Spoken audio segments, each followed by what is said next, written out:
There have been a significant number of efforts in our society and even in the church at anticipatory prevention tactics.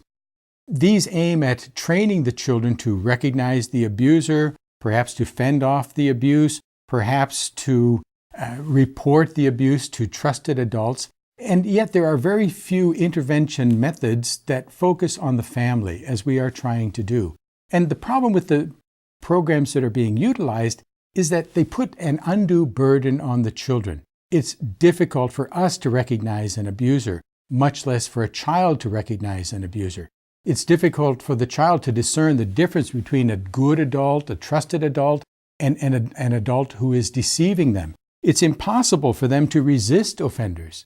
It's impossible for them to understand what people are talking about when they're delving into delicate sexual matters in a mixed classroom at age-inappropriate times. Their innocence is often violated. I have been in contact with many parents who have serious concerns about the use of this method as a way to teach children to prevent abuse. We really believe that a much better method is to train parents and to foster a stronger family relationships so that within the context of the family, children are given the proper moral guidance. Children are given training in chastity and self-discipline.